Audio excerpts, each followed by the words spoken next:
Sachin Das Mac ട്യൂഷൻ്റെ പുതിയ വീഡിയോയിലേക്ക് എല്ലാവർക്കും സ്വാഗതം. ഇന്ന് വളരെ ഇൻട്രസ്റ്റിംഗ് ആയിട്ടുള്ളതും എല്ലാവർക്കും ആവശ്യമുള്ളതുമായിട്ടുള്ള ഒരു വീഡിയോ ആണ് നമ്മൾ ചെയ്യുന്നത്. ഇതിപ്പോൾ PG സ്റ്റുഡൻസിന് മാത്രമല്ല, ഈ നമ്മൾ കാലിക്കറ്റ് യൂണിവേഴ്സിറ്റിയിൽ അപ്ലൈ ചെയ്യുന്ന എല്ലാ സ്റ്റുഡൻസിനും വളരെ യൂസ്ഫുൾ ആവുന്ന ഒരു വീഡിയോ ആണ്. വേറെ ഒന്നുമല്ല, നമ്മൾ ഒരു അപ്ലിക്കേഷൻ കൊടുക്കുകയാണ് അഡ്മിഷന് വേണ്ടിയിട്ട്. അഡ്മിഷന് വേണ്ടി അപേക്ഷിച്ചു. അങ്ങനെ ആ സമയത്ത് നമുക്ക് തോന്നുകയാണ്, എനിക്ക് അഡ്മിഷൻ കിട്ടുമെന്ന് പലർക്കും തോന്നും അല്ലേ? എനിക്കും തോന്നിയിട്ടുണ്ട്. ഞാനൊരു ഡിഗ്രിക്ക് അപ്ലൈ ചെയ്യുന്ന സമയത്ത് എൻ്റെ മാർക്ക് വെച്ചിട്ട്, എൻ്റെ ഇൻഡെക്സ് വെച്ചിട്ട് എനിക്ക് അഡ്മിഷൻ കിട്ടുമോ? ഇൻഡെക്സൊക്കെ നമ്മൾ കാൽക്കുലേറ്റ് ചെയ്തു, എങ്ങനെയൊക്കെയോ കാൽക്കുലേറ്റ് ചെയ്യും. അല്ലെങ്കിൽ അപ്ലൈ ചെയ്യുന്ന സമയത്ത് നമുക്ക് മനസ്സിലാവും ഇൻഡെക്സ് ഇത്രയാണ്, 750 അപ്പം നമുക്ക് കിട്ടുമോ? അതോ ഗവൺമെൻറ്റിൽ കിട്ടുമോ, എയ്ഡഡ് കിട്ടുമോ? അതോ എയ്ഡഡും ഗവൺമെൻറ്റും അല്ല അൺഎയ്ഡഡെങ്കിലും കിട്ടുമോ എന്നൊക്കെ നമുക്ക് തോന്നും. അപ്പോൾ ആ ഒരു തോന്നലൊക്കെ മാറ്റിക്കോ. അത് എങ്ങനെയാണ് ഇപ്പോൾ മനസ്സിലാക്കുക? വളരെ ഈസിയാണ്. ക്രോം എടുക്കുക. ഞാൻ ഡയറക്റ്റ് വീഡിയോയിലേക്ക് പോവാണ്. ക്രോം എടുക്കുക, കാലിക്കറ്റ് യൂണിവേഴ്സിറ്റി എന്ന് അടിച്ചു കൊടുക്കുക. അപ്പോൾ നിങ്ങൾക്ക് നമ്മുടെ മുമ്പ് പ്രീവിയസ് ഇൻഡെക്സ് കിട്ടും. എന്ന് വെച്ച് കഴിഞ്ഞാൽ ഒരു കുട്ടിക്ക് കഴിഞ്ഞ വർഷം എത്ര ഇൻഡെക്സ് ഉണ്ടായിരുന്ന സമയത്താണ് അഡ്മിഷൻ കിട്ടിയത്. ഇപ്പോൾ കുട്ടിക്ക് ചിലപ്പോൾ 750 ഇൻഡെക്സ് ഉണ്ട്. അപ്പോൾ എന്ത് ചെയ്തിട്ടുണ്ടാവും? കുട്ടിക്ക് അഡ്മിഷൻ കിട്ടിയിട്ടുണ്ടാവും. അപ്പോൾ നമുക്ക് 750 ആശ്വസിക്കാം. എന്നാൽ പറയാൻ പറ്റില്ല, ഓരോ വർഷവും നമുക്ക് എന്ത് ചെയ്തു? കോമ്പറ്റീഷൻ കൂടി വരികയാണ്. എന്നാൽ കോമ്പറ്റീഷൻ കുറഞ്ഞു എന്നും വരാം. കാരണം അതും നമുക്ക് പറയാൻ പറ്റില്ല, ഡിപ്പെൻഡ് ആണ്. അപ്പോൾ യൂണിവേഴ്സിറ്റി ഓഫ് കാലിക്കറ്റ് എന്ന് അടിച്ചു കൊടുക്കുക, താഴത്തേക്ക് സ്ക്രോൾ ചെയ്ത് പോവുക. അങ്ങനെ സ്ക്രോൾ ചെയ്യുന്ന സമയത്ത് യൂണിവേഴ്സിറ്റി ഓഫ് കാലിക്കറ്റ് ഇങ്ങനെ സെർച്ച് ചെയ്തൊക്കെ കാണാം. അപ്പോൾ അതിൽ നമ്മൾ ആ ഒരു സൈറ്റ് ഓപ്പൺ ചെയ്തു. വളരെ ഈസി അല്ലേ? ഓപ്പൺ ചെയ്തു. ഒന്നും കൂടി സ്ക്രോൾ ചെയ്ത് പോവുക, മുകളിലേക്ക് പോവുക. അപ്പോൾ നമുക്ക് എന്ത് കിട്ടും? ഞാനിങ്ങനെയാണ്. അപ്പോൾ ഞാനിപ്പോൾ ഒന്ന് ഫോണ് തിരിച്ച് വെച്ചേക്കുകയാണ്. അപ്പോൾ ഇങ്ങനെയാണ് കാണുന്നത്. ഇപ്പം ഇങ്ങനെ 3 കാണാം, അല്ല 4 ഓപ്ഷൻ കാണാം. ഒന്ന് ഡയറക്ടറേറ്റ് ഓഫ് അഡ്മിഷൻ, പരീക്ഷാ Bhavan, directorate of research, distance education കാണാം. നമുക്ക് അതല്ല വേണ്ടത്, അഡ്മിഷൻ അല്ലേ? അപ്പോൾ അഡ്മിഷൻ എടുക്കുക. ഇനി വീണ്ടും മുകളിലേക്ക് പോവുക. മുകളിലേക്ക് എവിടേക്കും പോകാനില്ല, ഒന്ന് സ്ക്രോൾ ചെയ്തെടുക്കുക. വളരെ ഈസിയാണ്. അപ്പോൾ എല്ലാ നോട്ടിഫിക്കേഷൻ നമുക്ക് കൃത്യമായിട്ട് കിട്ടും. നമുക്ക് ഏത് കോഴ്സാണ് വേണ്ടത് ആ കോഴ്സും ഇവിടെ കാണാം. കണ്ടോ?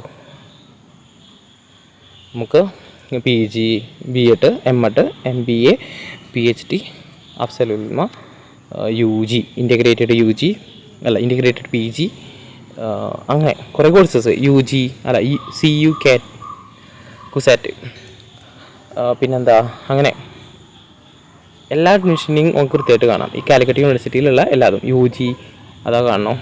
കണ്ടോ? അതിൽ ഞാനിപ്പോൾ കാണിക്കുന്നത് ഒരു കോഴ്സാണ്, PGയുടെ കാണിക്കാം. അല്ല, ഏത് കോഴ്സായാലും നിങ്ങൾക്ക് ഇതുപോലെ തിരഞ്ഞെടുക്കാം കേട്ടോ. സെർച്ച് ചെയ്താൽ മതി. നമുക്ക് ആ ഒരു കോഴ്സിൻ്റെ എല്ലാ അഡ്മിഷനുമായിട്ട് റിലേറ്റ് ചെയ്യുന്ന എല്ലാ ഇതും നമുക്ക് കിട്ടും. ആ ഒരു വർഷത്തെ അല്ല, മുന്നത്തെ വർഷത്തെ ആയിരിക്കും. ആ വർഷം നമ്മൾ സ്റ്റാർട്ട് ചെയ്തിട്ട് അഡ്മിഷൻ തുടങ്ങിയെന്നുണ്ടെങ്കിൽ ഓക്കെ, ആ അഡ്മിഷൻ്റെ കാര്യങ്ങൾ കിട്ടും. അല്ല, അഡ്മിഷൻ ആരംഭിച്ചിട്ടില്ല എന്നുണ്ടെങ്കിൽ മുന്നത്തെ വർഷത്തെയാണ് കിട്ടുക. അപ്പോൾ കണ്ടോ, പ്രൊഫഷണൽ റാങ്ക് ലിസ്റ്റ് കിട്ടാൻ വേണ്ടിയിട്ട് ഇത് എന്ത് ചെയ്താൽ മതി? ക്ലിക്ക് ചെയ്താൽ മതി കേട്ടോ. ക്ലിക്ക് അങ്ങനെ നമുക്ക് വേണ്ടത് എന്താ? നമ്മുടെ ഇന്നത്തെ വീഡിയോ ടോപ്പിക് എന്തായിരുന്നു? നമുക്ക് പ്രീവിയസ് ഇൻഡെക്സ് മാർക്ക് കിട്ടണം. അപ്പോൾ ഉണ്ടോ, second last one, previous index mark PG CAP 2022. ഇത് 23ൻ്റെ അഡ്മിഷൻ്റെ ആയിരുന്നു, അതുകൊണ്ട് 22ത്തെ മാത്രമേ നമുക്ക് കിട്ടത്തുള്ളൂ. ഇനി 24ലെ സമയത്ത് നമ്മൾ 23യുടെ നമുക്ക് കിട്ടും, അതിൻ്റെ മുന്നത്തെ. അപ്പോൾ 24 അഡ്മിഷൻ ആയി കഴിഞ്ഞാൽ നമുക്ക് 23യുടെ കിട്ടും. ഓക്കെ, അതപ്പോൾ എന്ത് ചെയ്താൽ മതി? നിങ്ങളിതുപോലെ 24ൻ്റെ അഡ്മിഷൻ ആയി എന്നുണ്ടെങ്കിൽ ഇതേപോലെ എന്ത് ചെയ്താൽ മതി? ഒന്ന് നോക്കിയാൽ മതി. വീണ്ടും നമ്മളൊന്ന് താഴത്തേക്കൊന്ന് നോക്കുക. താഴത്തേക്ക് നോക്കുക മീൻസ് താഴത്തേക്ക് സ്ക്രോൾ ചെയ്ത് പോവുക. അപ്പോൾ ആ സമയത്ത്, അല്ലെങ്കിൽ മുകളിലേക്ക് ഇങ്ങനെ സ്ക്രോൾ ചെയ്ത് പോവാം. അപ്പോൾ ആ സമയത്ത് നമുക്ക് ഏത് കോളേജിലത്തെ ഇൻഡെക്സ് മാർക്കാണോ വേണ്ടത്, അല്ലെങ്കിൽ ഗവൺമെൻറ് ആണെങ്കിൽ അങ്ങനെ ഗവൺമെൻറ് നോക്കുക. അല്ല, ഇനിയിപ്പോൾ ഒരു കോളേജ് എനിക്കറിയാം, അപ്പോൾ ആദ്യം കോളേജ് വെച്ചിട്ട് നോക്കുകയാണ്. അപ്പോൾ കോളേജ് തിരഞ്ഞെടുക്കുക. ഉണ്ടോ അടിയിലത്തെ? വളരെ ഈസിയാടാ. ഇതാ കോളേജ് ഓളെന്ന് കണ്ട കോളേജിൻ്റെ അടിയിൽ അത് തിരഞ്ഞെടുക്കുക. എന്നിട്ട് ഞാനൊരു കോളേജ് എടുക്കുകയാണ്. തൽക്കാലം എനിക്കറിയുന്ന ഒരു കോളേജ്, എൻ്റെ അടുത്തുള്ള ഒരു കോളേജ് എടുത്തു. അപ്പോൾ ആ ഒരു കോളേജ് എടുത്തിട്ട് സെർച്ച് കൊടുക്കുക. കണ്ടു, ആ കോളേജിൽ ആകെ എന്തേ ഉള്ളൂ? 2 കോഴ്സേ ഉള്ളൂ. PGയിൽ ഏതൊക്കെയാണ്? ഒന്ന് എക്കണോമിക്സ്. ആദ്യത്തെ എക്കണോമിക്സ് ആണ്. എക്കണോമിക്സിൽ ഓപ്പൺ കോട്ടയിൽ കിട്ടിയത് 820. അപ്പോൾ ഗവൺമെൻറ് കിട്ടുമോ എന്നുള്ള ചോദിക്കുന്നത്, അല്ലെങ്കിൽ എയ്ഡഡ് കിട്ടുമോ എന്ന് അറിയുന്നത് വളരെ ഈസിയാണ്. എയ്ഡഡ് കോളേജാണിത് ഞാൻ ഇപ്പോൾ തിരഞ്ഞെടുത്തത്. ആ കോളേജിൽ കഴിഞ്ഞ വർഷം വരെ 820 ഇൻഡെക്സ് കിട്ടുന്ന കുട്ടിക്ക് കിട്ടിയിട്ടുണ്ട് അഡ്മിഷൻ. ഓപ്പണായിട്ട് അലോട്ട്മെൻറ്റ് വഴി കിട്ടിയിട്ടുണ്ട്. ഇനി അതല്ല SC ആണെന്നുണ്ടെങ്കിൽ 674 വരെ കിട്ടിയിട്ടുണ്ട്. ഓക്കെ, അത് ഞാൻ പറഞ്ഞു വന്നത് അലോട്ട്മെൻറ്റ് വെച്ചിട്ടാണ് കേട്ടോ. പിന്നെ സ്പോട്ടൊക്കെ അതിൽ പെടുന്നുണ്ട്. പിന്നെ അൺഎയ്ഡഡ് എന്ന് വെച്ച് കഴിഞ്ഞാൽ എന്താ, സെൽഫ് ഫിനാൻസ് ആണ്. സെൽഫ് ഫിനാൻസിങ് നോക്കുമ്പോൾ അതിൽ നമുക്ക് കാശ് കൊടുക്കണം, എക്സ്ട്രാ വരും. എയ്ഡഡ് കോളേജ് തന്നെയാണ്, പക്ഷെ അവിടെ നമുക്ക് കാശ് കൊടുത്തിട്ട് കയറാനും പറ്റും. ആ രീതിയിലും കൂടിയുണ്ട്.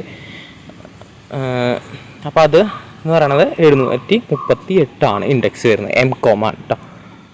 ഇനി നമുക്ക് വേണമെന്നുണ്ടെങ്കിൽ നമുക്ക് സംശയം തോന്നുന്നതാണ്, ഈ കോളേജ് അല്ലാതെ എല്ലാ കോളേജും നോക്കേണ്ടി, കോളേജ് അല്ലാതെ കോളേജ് ടൈപ്പ് ഇപ്പോൾ എയ്ഡഡ് മാത്രം നോക്കുകയാണ്.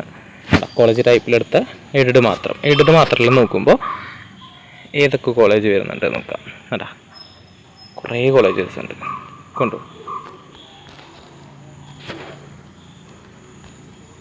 അവിടെയൊക്കെ എങ്ങനെയൊക്കെയാണ് എന്ന് നമുക്ക് കാണാൻ പറ്റും.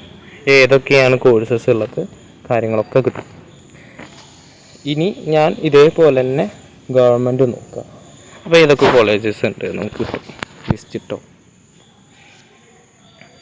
കേട്ടോ. അവിടെയൊക്കെ ഏതൊക്കെ കോഴ്സസ് ഏതൊക്കെയാണ് ഉള്ളത് എന്നുള്ള കാര്യങ്ങളൊക്കെ കിട്ടും. അവിടുത്തെ ഇൻഡെക്സ് മാർക്കൊക്കെ കിട്ടുന്നുണ്ട്, ലാസ്റ്റ് ഇൻഡെക്സ് കിട്ടുന്നുണ്ട്, കൃത്യമായിട്ട് കിട്ടും കേട്ടോ. അപ്പോൾ ഇങ്ങനെ വേണമെങ്കിൽ എന്ത് ചെയ്യാൻ പറ്റും, ഇങ്ങനെയും നോക്കാം. ഇതാ മുഹമ്മദ് കോയ മെമ്മോറിയലിൽ നോക്കിയ സമയത്ത് അതൊരു ഗവൺമെൻറ് ആണ്. എയ്ഡഡ് MSc സ്റ്റാറ്റിസ്റ്റിക്സ് നോക്കുന്ന സമയത്ത് ഓപ്പണിൽ 905 കിട്ടിയവർക്ക് കിട്ടിയിട്ടുണ്ട് കേട്ടോ. പിന്നെ ETP ആണെങ്കിൽ 879 ഉള്ളവർക്ക് കിട്ടിയിട്ടുണ്ട്. ഇങ്ങനെ ഓരോന്ന് നമുക്ക് എന്ത് ചെയ്യാൻ പറ്റും, കൃത്യമായിട്ട് കാണാൻ പറ്റും. അപ്പോൾ ഇത്രയൊക്കെ തന്നെ ഉള്ളൂ വീഡിയോ. പിന്നെ ഞാൻ ഇപ്പോൾ തൃശ്ശൂരത്തെ മാത്രമാണ് കാണുന്നുണ്ടെങ്കിൽ തൃശ്ശൂർ മാത്രം എടുത്തിട്ട് എന്ത് ചെയ്താൽ മതി, സെർച്ച് ചെയ്ത് കൊടുത്താൽ മതി കേട്ടോ. തൃശ്ശൂരത്തെ നമുക്ക് കിട്ടും. സെൽഫ് ഫിനാൻസിങ് ഒക്കെ വരുന്നുണ്ട്, നിങ്ങൾ ശ്രദ്ധിച്ചിട്ട് എന്ത് ചെയ്യുക, കൊടുക്കുക കേട്ടോ. ഓരോന്നും നമ്മുടെ അടുത്തുള്ളത് നമ്മൾ എന്തൊക്കെ കൊടുക്കും എന്നുള്ളത് ആദ്യം കോളേജ് സെലക്ട് ചെയ്യുക. എന്നിട്ട് ആ കോളേജ് എന്ത് ചെയ്താൽ മതി, കോളേജ് മാത്രമായിട്ട് എന്ത് ചെയ്താൽ മതി, നോക്കിയാൽ മതി. ഇതുപോലെ കോളേജ് നമ്മുടെ അടുത്തുള്ള കോളേജ് ഇതൊക്കെ നോക്കുക. എന്നിട്ട് ആ കോളേജ് തിരഞ്ഞെടുക്കുക. എന്നിട്ട് ആ കോളേജ് മാത്രമായിട്ട് തിരഞ്ഞെടുത്തിട്ട് സെർച്ച് കൊടുത്താൽ മതി. ഇത് ബെറ്റർ ഐഡിയ. ഓക്കെ, അല്ലാന്നുണ്ടെങ്കിൽ നമുക്ക് ചിലപ്പോൾ കൺഫ്യൂഷനൊക്കെ വരും. എന്നിട്ട് അതൊന്ന് എഴുതി വെക്കുക, നമുക്ക് കിട്ടുമോ എന്നുള്ളത്. എന്നിട്ട് എന്ത് ചെയ്യുക, കൊടുക്കാം. അപ്പോൾ അടുത്തൊരു വീഡിയോ ഒക്കെ ആയിട്ട് നമുക്ക് കാണാം. ഇൻഡെക്സ് എങ്ങനെ കാൽക്കുലേറ്റ് ചെയ്യുക എന്നുള്ളതൊക്കെ നിങ്ങൾ കണ്ടെത്തിയിട്ടുണ്ടാവും. അടുത്തൊരു വീഡിയോ ആയിട്ട് കാണാം. ഇത് യൂസ്ഫുൾ ആയി എന്ന് വിചാരിക്കുന്നു. ഓക്കെ.